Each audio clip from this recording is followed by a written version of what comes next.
Well, voters across the Oklahoma City Public School District went to the ballots yesterday to elect 3 school board members, including the chair position. A new chair would be named, and that was Paula Lewis. From today's Oklahoman front page to the studio, she joins me right now. Paula, thanks so much for your time, and congratulations on the win. Well, thank you very much. It was very exciting. Yeah, so a 6-point victory over Stan Hupfeld. You emerged as one of the 2 top vote getters earlier this year in a primary. You and Stan move on to a runoff. You actually were in second place in the primary, and you come out on top in the runoff election. I got to ask you, just the last couple of months, what do you feel like your campaign did to finally get that edge when it mattered the most? I think we did just more of the same. I mean, I lived the same life I live every day. I drop kids off at school, pick kids up. I'm a board member. We had several active things happen on the board. I mean, I had lots of community meetings last week about the school closure proposal. I knocked doors. We upped our knocking of doors, I'll tell you that, because instead of just knocking Saturdays and once during the week, I knocked Saturdays, Sundays, and once during the week. We made phone calls. I made 10 to 15 phone calls every day. We had phone banks going constantly. I had volunteers. I had more volunteers knocking doors and canvassing than we had the first time. And we knew where we needed to focus. I mean, that's the good thing about a runoff, is we knew where I had not performed very well, and so we really worked hard to try to perform a little bit better. And then my good neighborhoods, we overperformed. I mean, Heritage Hills, Mesta, Precinct 204, they overperformed for me, and that really helped. Yeah, you know, a year ago you were first elected to the school board to represent District 4. You know, I kind of think about the timeline of events for you. I mean, you come in, the former superintendent leaves, you vote on Aurora Laura as the new superintendent. You know, a year later you're running for the chair position. You just talked about the last couple of weeks, school closure proposals kind of dominated the news, and now we've learned that that's going to be put on hold. I mean, it's kind of been a really busy year, both for the school district and you personally. Yes. What has that last year taught you about the school district, this largest school system in the state? What are the main challenges that you see are going to be at the top of your agenda when you take the chair position in a couple weeks? Really supporting Superintendent Laura. We need stability at the top of our chain. We've had 14 superintendents in 20 years, and I'm the 5th chair. When I'm sworn in, I'll be the 5th chair in the last 20 years. So we've had 19 changes of power in 20 years, and there's no corporation that can possibly be working efficiently and effectively with that kind of changeover. So I want to work tightly with Superintendent Laura. I want to share with the board all her visions. I want to help us as a board know better how to support her, and also where we can hold her accountable so that we can move forward this district and start pushing our kids up. Yeah. Well, is it, Superintendent Laura, I mean, she had some experience with the district before, but this is her first superintendent job. It's a big job for anybody, probably especially for someone that's their first time as superintendent.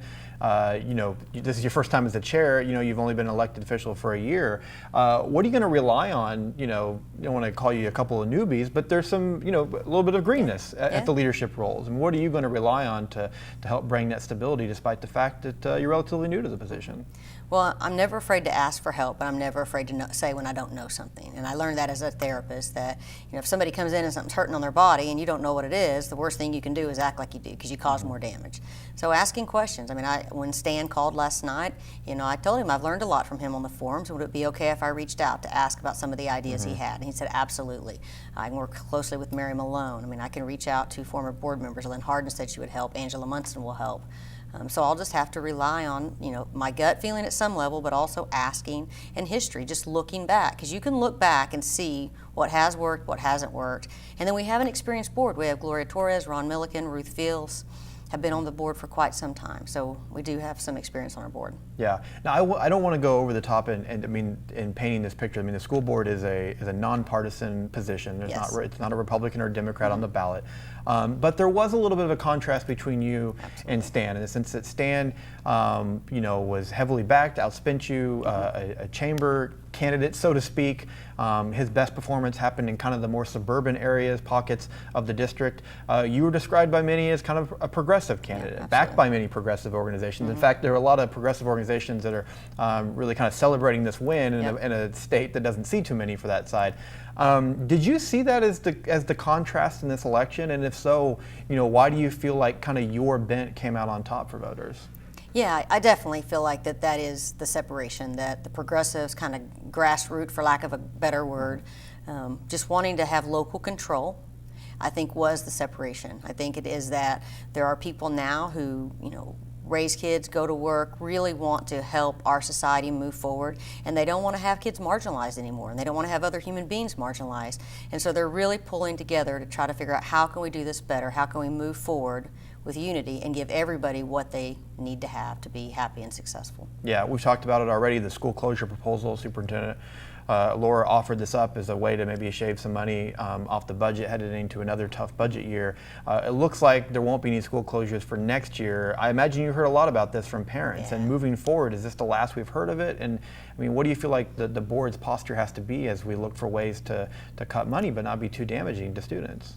Well, I mean, we don't like bigger class sizes, and Superintendent Laura is going to stick by that statement, and I agree with her.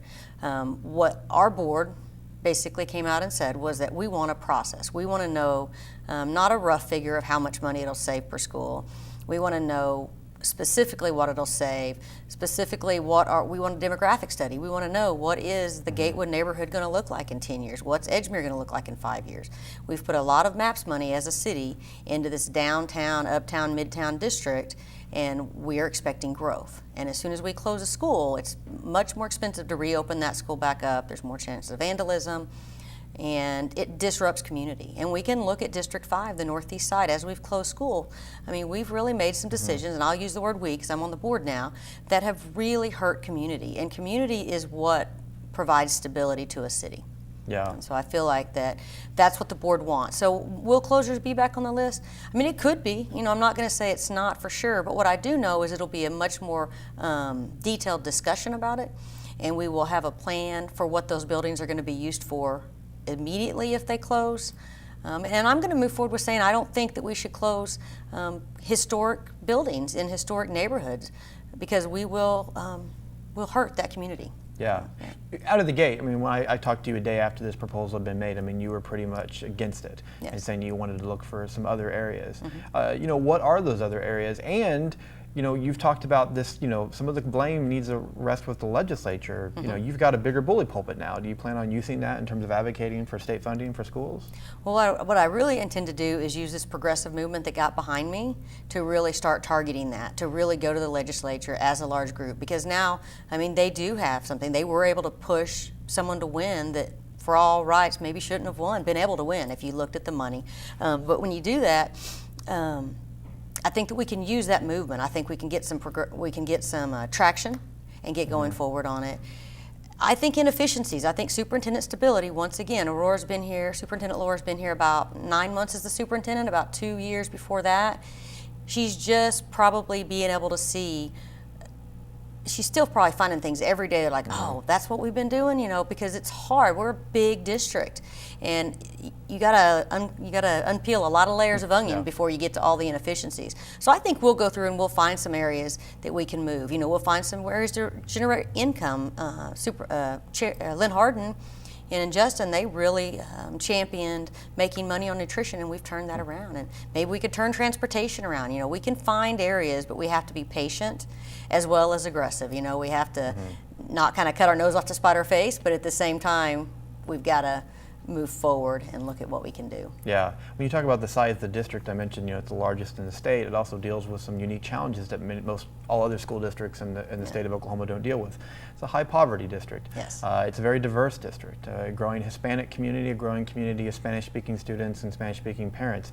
You know, I know there's a lot of ways to address some of those challenges with various programs, but what about the culture of the district? I mean, what would you like to see the culture of this district be, and how would that address, you know, some of the major challenges that the school system faces? I'd like this district to be engaged, and I know that's probably an overused word at this time, but I want people to feel like that they can come to their board member. And as a board member, we have to go directly to Superintendent Laura, and we should respect our role there. But I want teachers and principals to feel like if they can't get what they need, that, you know, they can tell us something, but we still go to Superintendent Laura because that's the only person that we really have any direct contact with as far as policy goes. But I think if we can change that, if we can make it an open door policy and people feel like that they can come and have a real problem and you're really going to listen, and you don't always have to say you agree with it, and you may not agree with it, and you don't even have to say I can fix that, but a lot of times if people are heard, then they're willing to come back. and there's going to be a time that they see something that works for them. Postponing the school closures was a win for community. It may not have been a win for education at this point, but it was a win for community engagement and trust and faith in Superintendent Laura that if she says she's going to listen, she will listen. Yeah. That's what I want. I think we need to redistrict. We need to look at 50% of our kids are south of I-40. We need to figure out, we only have 2 representatives down there, 50% of our kids, 5 of our representatives are up here on the northwest side and 1 on the northeast side. Those are the things I think we need to look at. Yeah. We talked about some of the differences between you and Mr. Hupfeld. One of the things I wrote about too was kind of your views on charter schools. I think you both initially gave kind of similar answers. Each charter school should be judged on its own merit. But Mr. Hupfeld was before you as a school board member last year, or he wasn't on the school board, you were, but he was before you as a representative of 3 charters that were looking to expand, and that was kind of a controversial proposal. He seems to be someone who's more sympathetic, not sympathetic is not the right word, but a little bit more supportive of charters as a whole. And maybe you not so much. Moving forward, charters are a reality in the district. You're probably going to be faced with other charter growth strategies. How are you going to address it? What's your strategy when you see a charter school proposal come up to you? What are you looking for? Well, I hope to not see any charter school proposals come up until we have a process in place so that we can be transparent and fair. And I agree with Superintendent Laura, and that's part of her budget plan, is really bringing all charter schools contracts into alignment. So that a charter school, if they come to us, they know what to expect. We are willing to provide a school or we're not. We are willing to provide nutrition services or transportation or we're not. We do charge rent or we don't charge rent, but it should be black and white and fair and equitable to whatever charter school it comes. So it doesn't depend on what population they're serving, where they're located. It's the fact that we're the authorizing district and this is what we do. And at that point, then we have to look at what makes sense. Do we need another school in that area, or is it going to hurt populations of schools? So if we were to put another charter on the northeast side, we might have to close schools because there's only so many kids on the northeast side of town right now. Yeah. But some would say that would bring kids into the district. What I want to do is I want to use best practices and really look at why do people send their kids to charters. And the reason is charters market themselves very well and they are good at what they do. So I would like to say, take these community meetings we've had. There were some phenomenal things happening in our school. Why don't we market Johnson as, our flagship school for medically fragile kids with special needs, and how accessible we are, and our kids would come to our district for that. And that is where I agree with Mr. Hupfeld, is that he said that very similar. If we make our schools, people will come, and I think we can bring back. We may not get to 71,000, which was I think our highest numbers at OKCPS, but I think we can get to a higher number than where we're at for sure. Yeah, you talk about creating that process for reviewing charter school proposals. I know there's been some movement already towards that. When do you see that process, to create that process completing? I mean, what is this top of your? I would say it's a priority. I mean, I think it's a priority for the board. We have some traction going. We had the one open meeting where we. Mr. Stubbs presented everything to us. And we do have a charter proposal that'll be in front of us tomorrow, but that was kind of a grandfather clause in because it's northeast. But moving forward, I don't know if any that are really right up there. And so I would suspect we'll try to get this done pretty quickly. It would probably require some kind of board retreat or special meeting, or we can't do that. We won't be able to knock that out in a horseshoe session. We'll have to sit at a table, which will of course be open as well. Yeah. Well, you talk about the turnover with superintendents, turnover on the school board. This round of elections, 3 new positions are filled. You stay on the school board, but counting your election last year, 5 new members now to the board. Well, it will be, because the seat that you vacate in District 4 will now have to be filled. The process is the board will actually vote to fill on a person to fill that position? Yes, my understanding is that there's a 60-day window that we have to appoint, and that we will accept applications in some form. I haven't seen the application, so I don't know if it's that people turn in their curriculum vitae or whether we actually have a piece of paper that they fill out. But either way, the board will review those, and I'm guessing it would be an executive session. I haven't clarified with Brandon because this is kind of happening today. But we'll go over those applications, and then the board votes. And I think the vote occurs in open session, though. And we'll look at that, and then we'll either appoint. And I believe if we don't appoint in 60 days, then a special election has to be called. What are you looking for in a candidate to fill that position? I mean, I know you'd just be one vote on the board, but what would you like to see?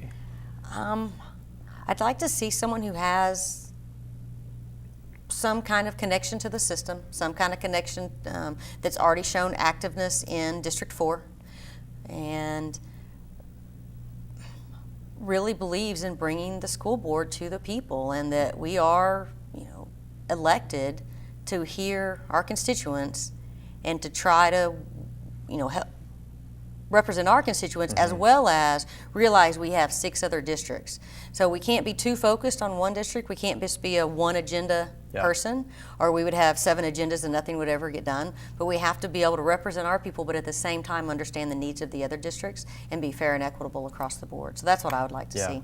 Do you see this as an opportunity maybe to add diversity to the school board? And I think I bring that question because, we have, the term is a minority majority district. A majority of students are Hispanic, a large percentage are black, the third is white students. But the board doesn't necessarily reflect that, which is normal for elected bodies. I mean, you don't see diversity at all levels of government right now in Oklahoma. Is this an opportunity, do you think, to improve on that, or would that be a part for you at all? District 4, I don't know.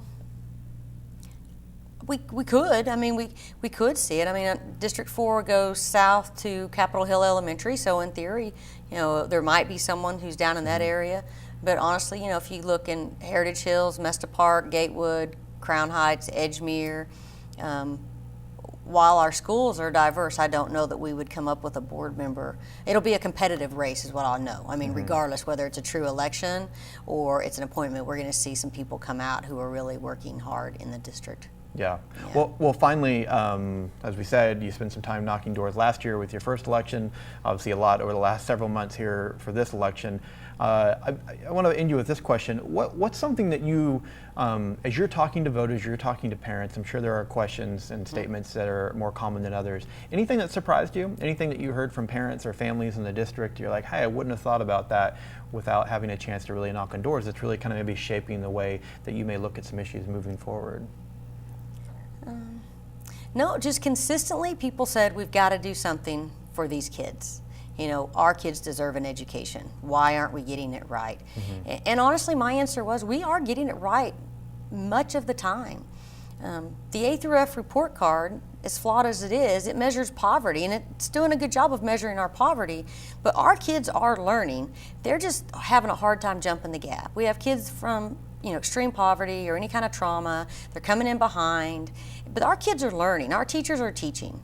We have dedicated teachers, dedicated principals, but that is the consistent thing. It shows me that we don't do a good enough job of saying what we really do right, because people don't understand that our kids are learning. They're just not jumping that gap yet. Yeah. Yeah. Well, Paula Lewis, the chair-elect for the Oklahoma City Public School Board, thanks so much for your time. Congratulations on an election that I think maybe a lot of political observers would call surprising somewhat, maybe a little bit, absolutely. especially going in. So we appreciate your time, and good luck moving forward. Thank you very much. Thanks.